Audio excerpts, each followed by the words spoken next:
Alô, comunidade! Boa tarde, Brasil! Já estava com saudade aqui, foram férias curtas, mas senti falta de estar por aqui com o nosso público e foram dias agitadíssimos, né? O ICL Urgente sempre em cima dos fatos, sempre às 5 horas da tarde, com as principais notícias do Brasil e do mundo. Sempre com a gente, a Laura Cocho na redação. Laura, você, o William De Luca, né, tomaram conta muito bem aqui do nosso ICL Urgente nesses dias de muita notícia. Boa tarde, Laura. Pois é, Rodrigo, muita notícia. Boa tarde para você, muito bom ter você aqui de volta. E boa tarde para você que está nos assistindo pelos canais do Instituto Conhecimento Liberta e Eduardo Moreira no YouTube. E muito boa tarde para você que está nos ouvindo pela Web Rádio São João em Quixadá, pela Rádio Cultural FM no Rio Grande do Sul. Vamos lá, Rodrigo. Vamos lá. Boa tarde para você que mora nesse país em que a extrema-direita tentou dar mais um golpe. Alguns estão chamando de um golpe continuado, né? Como se fosse uma continuação do 8 de janeiro. Tentou dar o golpe dessa vez com o bloqueio e o sequestro do parlamento brasileiro, né? Mas como não deu certo, os golpistas, o líder dos extremistas, né, resolveu pedir perdão. Isso mesmo, Sóstenes Cavalcante, líder do PL, foi agora há pouquinho à tribuna da Câmara se desculpar com Hugo Motta. Sabe o famoso? Quem me conhece sabe, eu não queria ter feito, desculpe se ofendi, a quem se sentiu ofendido, peço desculpas, foi mal, eu estava doidão. Mais ou menos isso é que disse o Sóstenes Cavalcante. Pediu perdão, não é muito comum a extrema-direita pedir perdão para nada. Eu enxerguei como uma fraquejada, né, a expressão que eles gostam também, e talvez um acordo com o Hugo Motta, que se sentiu humilhado e falou: pelo menos quero desculpas públicas, para a gente começar a conversar de novo. Vamos ver se foi isso mesmo. Daqui a pouco mais detalhes sobre o pedido de perdão de Sóstenes Cavalcante a Hugo Motta, publicamente feito esse pedido. Bom, um dia depois do motim, porque o nome é esse, foi um motim promovido pelos bolsonaristas, o presidente da Câmara, Hugo Motta, negou hoje que tenha feito acordo para desocupar a mesa invadida pelos parlamentares de extrema-direita.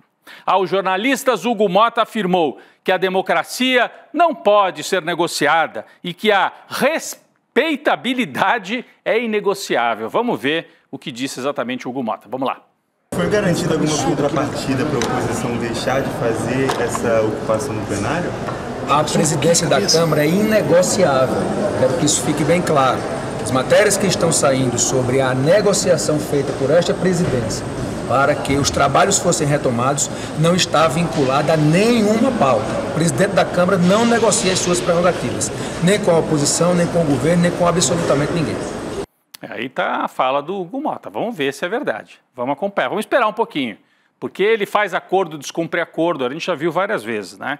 Então vamos aguardar. Os parlamentares da extrema-direita protagonizaram, nestas horas anteriores, uma das cenas mais deploráveis da história da democracia brasileira, depois da retomada da democracia, depois da Constituição de 1988. Uma baderna, um sequestro organizado pela extrema-direita, né? O presidente da Câmara, Hugo Motta, foi impedido durante algumas horas de sentar na sua própria cadeira. Ele teve a autoridade solapada durante algumas horas e foi impedido de dar início aos trabalhos legislativos, né? O Motta, olha aí a imagem, olha, ele teve que atravessar um cordão onde estavam os baderneiros, os extremistas, os golpistas, olha ali, olha a baderna ali, né, em volta da mesa. Só conseguiu voltar à mesa da presidência da Câmara depois de uma longa negociação. Olha ele chegando ali, ó, com uma cara assustadinha, hein? Tava com uma cara assustada, os bolsonaristas barulhentos. Ele só conseguiu sentar ali depois de uma negociação que não foi conduzida por ele, mas pelo antecessor dele, o Arthur Lira, o que esvaziou, em parte, a autoridade de Hugo Motta. E veja como os bolsonaristas deram lugar para ele, mas continuaram donos da situação, sequestrando ainda a mesa dos trabalhos e, portanto, a democracia brasileira.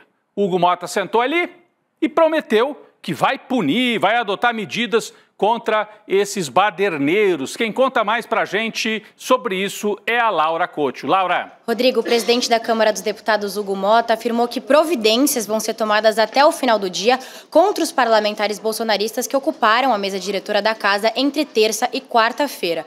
Durante a ocupação, o Motta disse que cogitou uma medida que poderia resultar na suspensão do mandato dos deputados envolvidos por até 6 meses, mas a proposta ainda segue sem formalização. Só que nos bastidores, os interlocutores afirmam que inicialmente não tinha uma intenção real de aplicar sanções por parte do Hugo Motta, mas a hipótese começou a ganhar força depois desse caos na sessão plenária de ontem. Só que já do outro lado da mesa, o discurso é diferente e um pouco confuso, Rodrigo. O senador da oposição, Flávio Bolsonaro, disse que há um acordo no Congresso para pautar a anistia geral e irrestrita. Já o líder do Partido Liberal na Câmara, o deputado Sóstenes Cavalcante, negou o acordo pela anistia e afirmou que o Hugo Motta não assumiu compromisso de pauta nenhuma. O Sóstenes ainda pediu desculpas para o Hugo Motta pela obstrução e admitiu que agiu de forma indevida. Não sei se essa palavra é correta, mas o líder também disse que Motta foi muito paciente com ele. O pedido de desculpas. A gente abriu aqui o ICL Urgente falando sobre isso. Mas, Laura, na minha opinião, eu não diria que o Hugo Motta saiu com a imagem de paciente, não. Ele saiu com a imagem de fraqueza desse episódio. Ontem, ao sentar na cadeira, depois de ser humilhado por horas e horas, a gente vai mostrar de novo a imagem aqui no telão, podemos mostrar de novo? O Hugo Motta tinha aquele olhar assustado e a voz trêmula, né? Quem ouviu o primeiro discurso dele, ele estava com a voz trêmula ali ainda, mostrando que sentiu que ficou, né, com a imagem bastante arranhada. A extrema-direita se viu à vontade para logo depois dessa cena aqui, espalhar a versão de que o Motta só sentou de novo na cadeira porque prometeu pautar a anistia de Bolsonaro. Foi isso que o Flávio, por exemplo, o filho, andou espalhando. Sentou de volta ali na cadeira, mas tem um acordo para aprovar a anistia. Quem falou sobre isso foi o deputado do PSOL do Rio de Janeiro, Chico Alencar, fazendo uma avaliação sobre tudo o que aconteceu durante esta tentativa de sequestro da democracia pela extrema-direita. Vamos ver o que disse Chico Alencar.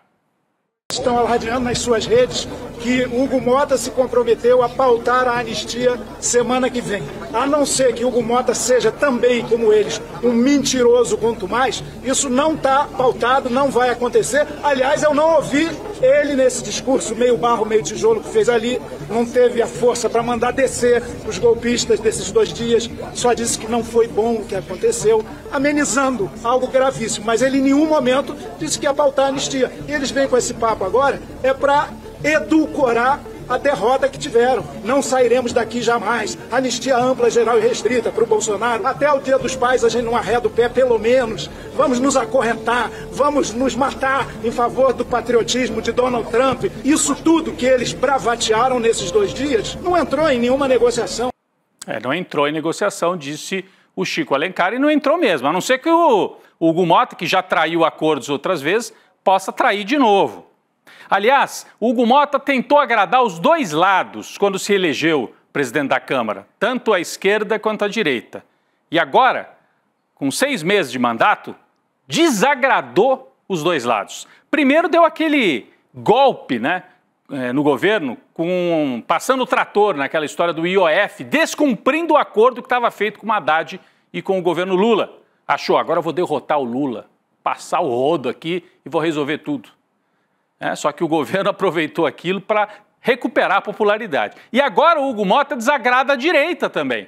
Então ele sai fraco, ele sai com a autoridade bastante arranhada e com a imagem de que quem manda ali é o Arthur Lira e não o Hugo Motta. Pensar que a presidência da Câmara já foi ocupada por gente do tamanho de Ulisses Guimarães, né? Até a estátua dele está lá, né? A estátua do Ulisses Guimarães. A gente lembra que Ulisses, aqui é a imagem de quando foi promulgada a Constituição em 88, ele fez o famoso discurso, temos nojo e ódio da ditadura. Tem um trechinho da voz do Ulisses? Vamos lá, vamos ouvir um trechinho. Temos ódio à ditadura, ódio e nojo. Amaldiçoamos a tirania, onde quer que ela desgrace homens e nações, principalmente na América Latina. É isso, temos ódio e nojo da ditadura. O Hugo Motta teve a cara de pau de repetir essa frase do Ulisses, citar essa frase quando tomou posse na presidência da Câmara. Mas não dá para comparar, né? Aqui a gente tinha um estadista na época do Ulisses. O Hugo Motta tem aquela carinha assustada de quem pensa assim, nossa, será que eu tenho tamanho para ocupar esta cadeira? E ontem ele saiu menor. Mas a extrema-direita também saiu em parte arranhada, porque esperava ter uma vitória definitiva nessa questão da anistia e também não obteve a vitória que esperava. Bom, a gente mostrou a imagem do Ulisses Guimarães promulgando a Constituição. 40 anos depois, é triste, né? A gente observar o nível baixíssimo no Congresso Nacional. Deputados que se algemaram ali à mesa diretora, senadores, parlamentares que taparam a boca e até os olhos com fita crepe. Aqui é o Magno Malta, o senador acorrentado. Gente com a boca, com os olhos vendados, né? Uma baderna, um absurdo, um teatro do absurdo promovido pela extrema-direita pedindo anistia para os golpistas. Pessoas que depredaram a Praça dos Três Poderes, atentaram contra a democracia. O jornalista Paulo Motorim, que é do Intercept, fez uma montagem aqui interessante para a gente analisar. Esses fatos dos últimos 2 dias estão dentro de um contexto, e é isso que traz o Paulo Motorim. 7 de setembro de 2021, discurso golpista do Bolsonaro na Avenida Paulista, dizendo que não respeitava mais a ordem do Supremo. 8 de janeiro de 2023, decorrência daquele 7 de setembro, a tentativa efetiva de destruição da democracia e ocupação dos 3 poderes pelos golpistas. E ontem, uma espécie de um rebote, uma rebarba ainda do golpismo, 6 de agosto de 2025, mais uma tentativa desse golpe continuado e que ainda não foi totalmente derrotado. Houve alguns momentos bizarros durante esse sequestro, essa tentativa de sequestro da democracia, não é isso, Laura? Rodrigo, um exemplo bizarro que vale destacar entre esses absurdos dessa tentativa de obstrução no Congresso. Ontem, quarta-feira, a deputada federal Júlia Zanatta, do Partido Liberal, levou a filha bebê de colo de 4 meses para a ocupação da mesa diretora da Câmara durante esse protesto no plenário. O ato foi tão bizarro que a Comissão de Direitos Humanos da Câmara dos Deputados acionou o Conselho Tutelar de Brasília para apurar a conduta da deputada Zanatta, que, segundo os parlamentares da base, usou a filha como escudo humano. A Zanatta respondeu nas redes sociais em tom irônico a essas críticas recebidas. Ela disse o seguinte: os que estão criticando minha bebê não estão preocupados com a integridade da criança. Nenhum abortista jamais esteve. Eles querem inviabilizar o exercício profissional de uma mulher usando sim uma criança como escudo. Sem comentários, né, Rodrigo? Sem comentário. Ela termina ainda xingando. Que coisa absurda, né? Eles são tão descontrolados, Laura, e todas e todos que nos acompanham. E tem tanta certeza da impunidade que ontem o repórter Guga Noblat foi agredido pelo deputado federal Paulo Bilinski. A gente tem as imagens, vai aqui para o telão, a imagem vai aqui para o telão. Estava tentando entrevistar o Paulo Bilinski. Olha lá, que cara de alucinado. O Paulo Bilinski simplesmente pega o Guga pelo pescoço. Olha isso, gente. Isso me lembra, sabe o quê? Tem uma famosa entrevista de um repórter que vai entrevistar o Newton Cruz na época da ditadura e o general grita, bate no gravador do repórter. O Paulo Bilinski está dando uma de Newton Cruz. O Guga enfrentou muito bem. Parabéns, Guga, por ter mantido a calma sem baixar a cabeça para esse truculento que só confirmou com esta imagem o que o Guga vinha dizendo. O senhor é acusado de ser violento com as mulheres. Acho que ele quis mostrar com as mulheres e também com jornalistas, se precisar. E pegou pelo... Assim, é uma agressão. Tanto é que o Guga recebeu solidariedade, notas de solidariedade ao Guga Noblat, da ABRAGE, Associação Brasileira de Jornalismo Investigativo, e da gloriosa ABI, Associação Brasileira de Imprensa, repudiaram a agressão de Paulo Bilinski, o truculento, bate-pau, com atitude de miliciano, agredindo o jornalista Guga Noblat aqui do ICL, né? Então a gente agradece a solidariedade que veio dessas duas importantes instituições, aí, a ABRAGE e a ABI. Eu também manifesto, já escrevi para o Guga e manifesto minha solidariedade pessoal a ele. No Senado, as coisas foram resolvidas de uma forma um pouco mais tranquila, apesar do Magno Malta amarrado, acorrentado ali à mesa, como a gente mostrou agora há pouco. O presidente do Senado e do Congresso, né, porque o presidente do Senado é sempre presidente do Congresso, Davi Alcolumbre, conseguiu retomar as votações e colocou em pauta um projeto importante que foi aprovado, né? O projeto que amplia a isenção do imposto de renda. Não é aquele projeto ainda do Lula dos 5 mil, é outro. Quem vai explicar para a gente é a Laura, que projeto que o Alcolumbre conseguiu ontem colocar em votação. Isso foi aprovado, né, Laura? Isso mesmo, Rodrigo. O texto aprovado pelo Senado não é o mesmo da proposta do governo que pretende isentar o imposto de renda para quem ganha até R$5 mil por mês. Esse projeto ainda precisa ser discutido na Câmara e está sob relatoria do deputado Arthur Lira. E como a gente viu ontem, foi impossível de pautar qualquer decisão na Câmara.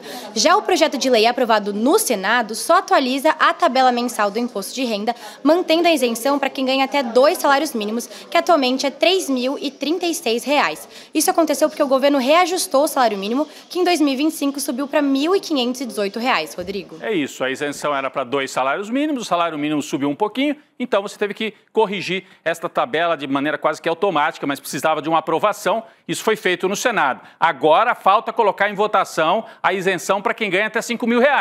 Os bolsonaristas não querem atrapalhar isso que vai beneficiar milhões de brasileiros. Bom, mesmo com os ânimos um pouco mais calmos no Senado, o embate político continua. Parlamentares da oposição anunciaram hoje que reuniram 41 assinaturas de senadores em apoio ao pedido de impeachment do ministro do Supremo, Alexandre de Moraes. Nunca houve um impeachment de um ministro do Supremo.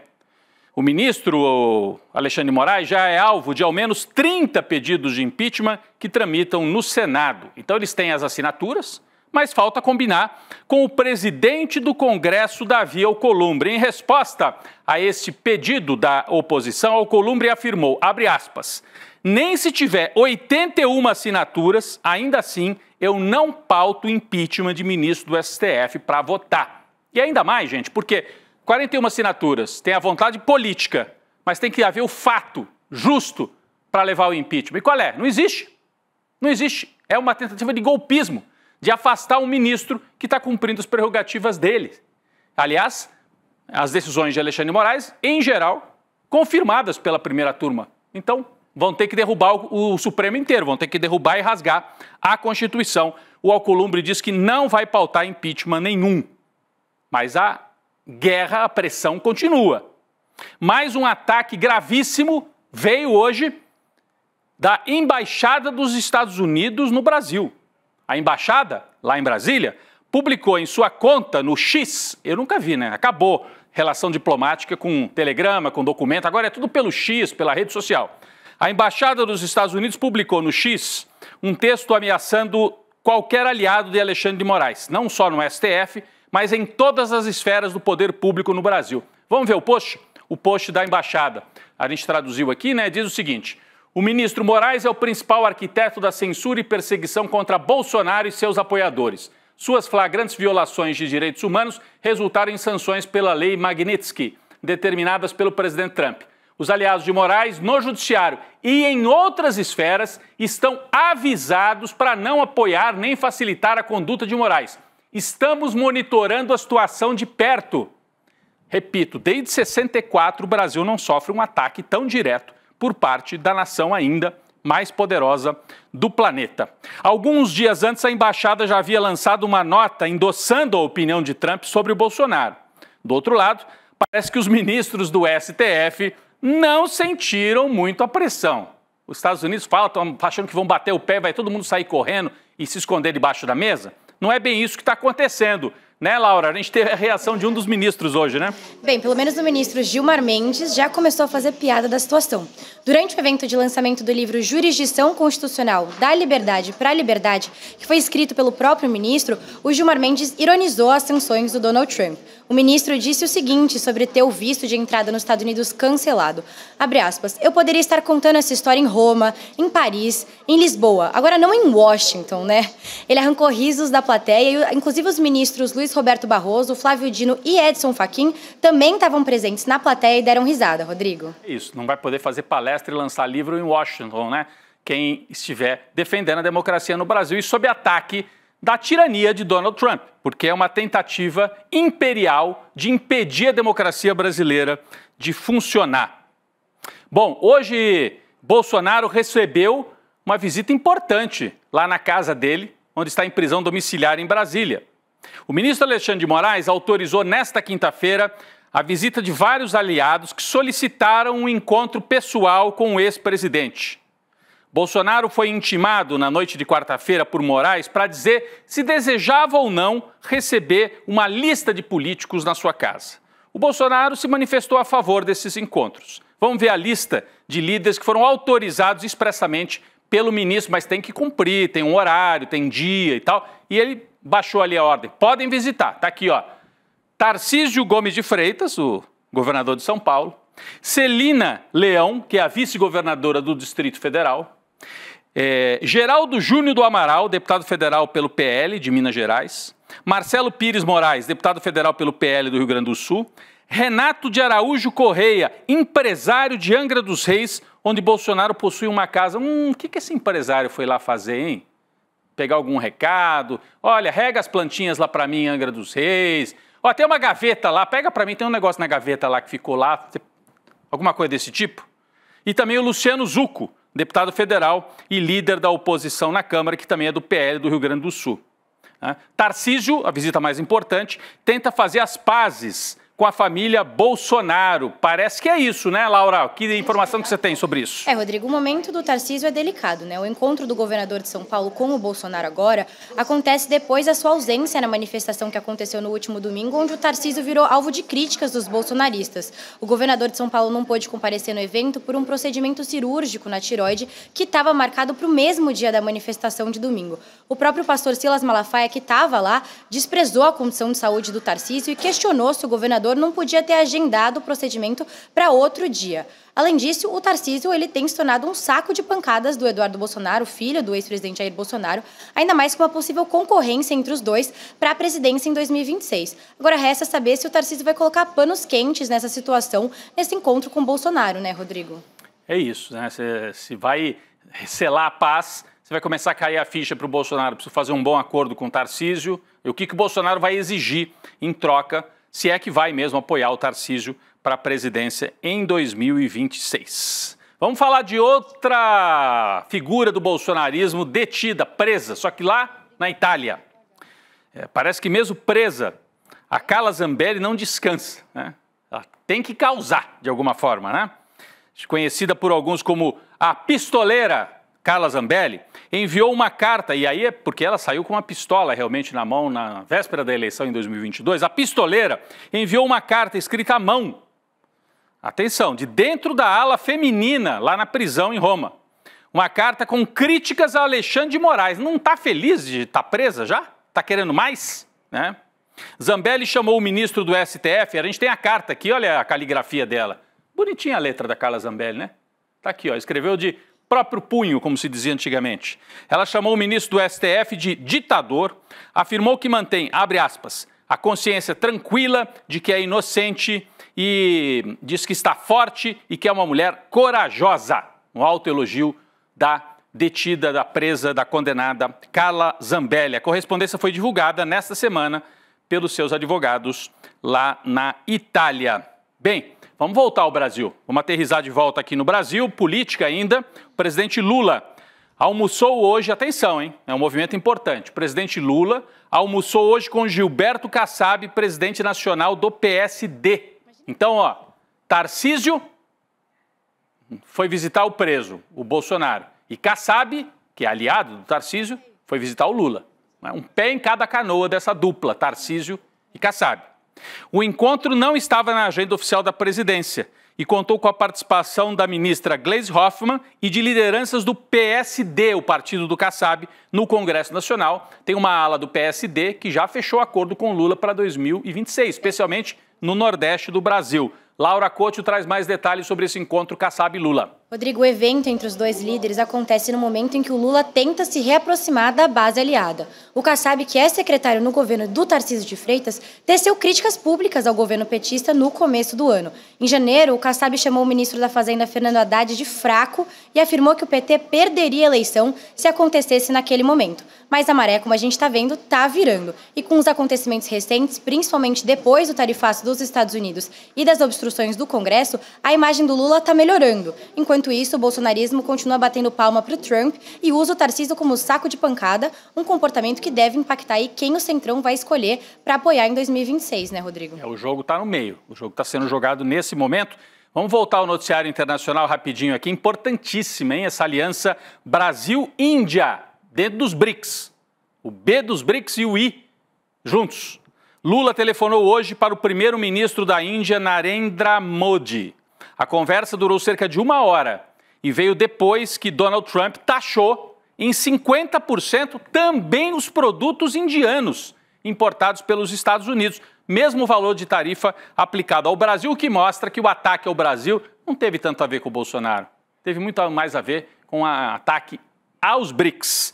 Laura Couto traz mais detalhes também, lembrando que o Modi esteve aqui no Brasil recentemente naquele encontro dos BRICS e o Lula agora falou com ele por telefone nesse contexto de ataque, tanto ao Brasil quanto à Índia. Laura. Rodrigo, de acordo com a nota oficial do governo brasileiro, os líderes discutiram o cenário econômico internacional e a imposição das tarifas unilaterais. Brasil e Índia são os 2 países mais afetados no tarifário de Donald Trump, que até o momento puniu com mais rigor os países do BRICS. O primeiro-ministro da Índia também se manifestou sobre o telefonema com o Lula nas redes sociais. Vamos ver o que ele disse, abre aspas. Tive uma conversa ótima com o presidente Lula. Agradeci por tornar minha visita ao Brasil memorável e significativa. Estamos comprometidos em aprofundar a nossa parceria estratégica, inclusive nas áreas de comércio, energia, tecnologia, defesa, saúde e muito mais. Uma parceria forte e centrada nas pessoas entre as nações do Sul Global beneficia a todos, Rodrigo. É isso, um sinal claro de uma unidade entre os BRICS e a unidade também na economia. Importante isso, hein? Aprofundamento das relações entre Brasil e Índia não parou nesse telefonema aí do Lula para o primeiro-ministro indiano. A fabricante brasileira de aeronaves Embraer está investindo para estabelecer operações na Índia, que pode ser um dos maiores negócios da sua história. Consiste na venda de até 80 cargueiros militares para a Força Aérea Indiana, com valor estimado de cada avião em 150 milhões de dólares. 820 milhões de reais cada avião e o Brasil, a Embraer, venderia 80. Pode ser o início de uma das maiores parcerias entre o governo brasileiro e o governo indiano. Mas não é só o Brasil que quer a Índia por perto. Laura, é essa parceria dos BRICS, tem Embraer, tem Brasil e tem mais gente tentando fechar essa parceria para enfrentar os Estados Unidos, não é? Rodrigo, quem também está de olho nas tensões entre os Estados Unidos e a Índia é a China. Segundo a agência de notícias Reuters, o primeiro-ministro indiano Modi vai comparecer em uma cúpula da Organização de Cooperação em Xangai, que começa no dia 31 de agosto. Essa é a primeira visita de um líder indiano à China em mais de 7 anos. Então, esse encontro é marcado por um simbolismo muito grande, né, Rodrigo? E, claro, a viagem ocorre em um momento em que o relacionamento da Índia com os Estados Unidos enfrenta sua crise mais séria nos últimos anos. É isso, então, os Estados Unidos têm muita força? Tem, mas os BRICS têm caminhos para encontrar alternativas diante do mercado que começa a se fechar em muitas áreas, tanto para o Brasil como para a Índia e os outros parceiros ali dos BRICS. A gente está vendo, né? A cartilha do autoritarismo está em curso no Brasil, os sinais estão por toda parte, não é só no Brasil, mas aqui está muito forte, essa ocupação ali no Congresso. Como as democracias morrem? Esse é o título de um dos livros que fez mais sucesso no mundo nos últimos anos. O autor, Daniel Ziblatt, estará aqui com exclusividade no ICL para uma aula magna gratuita com o Daniel Ziblatt. Ele vai explicar o conteúdo desse livro. Quando que acontece essa aula? No final de agosto, dia 28, às 8 da noite. Não perca, hein? Eu li esse livro, é muito legal. Poder ouvir o autor nesse momento é fundamental. Como é que você faz para garantir a sua participação nesta aula magna? Digite iclurgente.com.br, iclurgente.com.br. Você já sabe, aparece ali um campo, você coloca o seu e-mail e lá no dia 28 de agosto, a turma do ICL te avisa. É hoje, aí você aproveita e acompanha esta aula magna com o Daniel Ziblatt. Está feito o convite, está aí na tela. Eu agradeço a todas e todos, agradeço a Laura mais uma vez aqui pela parceria. Valeu, Laura. Valeu, Rodrigo, muito bom ter você de volta. Até amanhã. Até amanhã, o N2 vem aí com a Gabi Varela, o Chico sai, daqui a pouco eu tô por lá. Valeu, gente, obrigado.